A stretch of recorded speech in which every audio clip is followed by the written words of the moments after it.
Location வந்து junction பக்கத்துலங்க. Rent வந்து 20,000 plus maintenance. Second floor, lift இருக்குது, கார் பார்க்கிங் இருக்குது.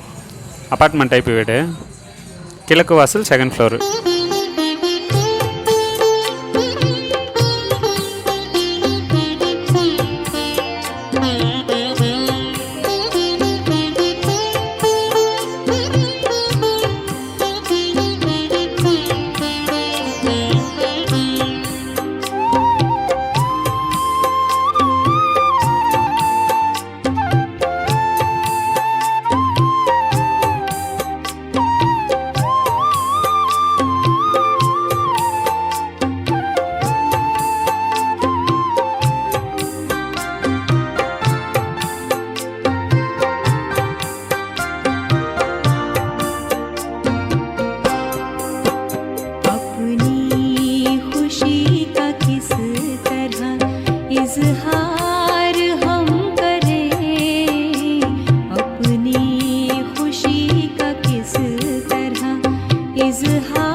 சொல்றதாவது அந்த மூட்டை முடிச்சுகளோட காட்டியிருக்குது.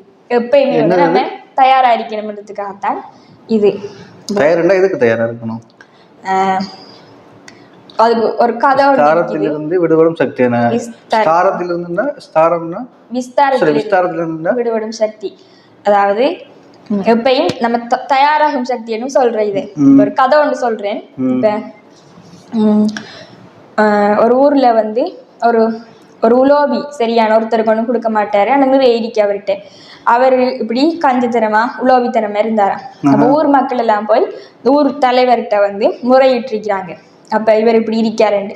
அப்ப அவருக்கு இவர் ஊர் தலைவர் ஒரு ஊசியை கொடுத்து சொன்னாராம், நீ கொஞ்சம் இளமாலா இருக்கியா, எனக்கு வயசு வைத்து நான் முதல் இறந்துருவேன், இந்த ஊசியை கொண்டு போய் நீ சொர்க்கத்துல என்னட்ட இறந்ததுக்கு பிறகு என்னட்ட தாண்டு.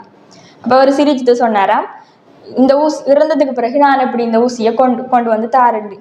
அப்ப அவர் சொன்னாராம், இந்த ஊசியை உன்னால கொண்டு வரையலாம் இருக்குது. அப்போ உன்னோட இருக்க சொத்து சுகம் வெஜ்ஜி சேமிச்சு வச்சுக்கிற எல்லாத்தையும் என்ன செய்ய போறா, அதெல்லாம் வந்து நன்மை செய்யறதுக்கு தான் பாவிக்கணும் என்று சொன்னாராம்.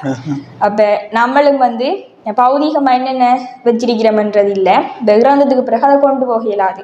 நம்மளோட சேமிப்பு வந்து எப்படி இருக்கணும்டா, எவ்வளவு புண்ணியம் செஞ்சிருக்கிறோம், எவ்வளவு நன்மை செஞ்சிருக்கிறோம், மற்றவங்களுக்கு எவ்வளவு பாவத்தை அழிச்சிருக்கிறோம். அப்ப அந்த சேமிப்பு கணக்குல வந்து தெளிவா இருக்கணும். இப்ப எப்பயுமே நம்ம நடக்கலாம் தானே.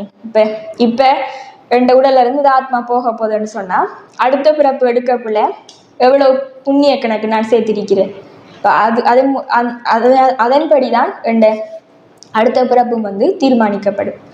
அப்ப எப்பயுமே தயாரா இருக்கணும். என்னத்துக்கண்டா, இந்த உடல் வந்து இந்த உடலை உயிரை விட்டு பிரிஞ்சாலும் நான் எவ்வளவு புண்ணிய கணக்கு சேமிச்சு வச்சிருக்கிறேன். அதுதான் இந்த விஸ்தாரத்திலிருந்து விடுபடும் சக்தி.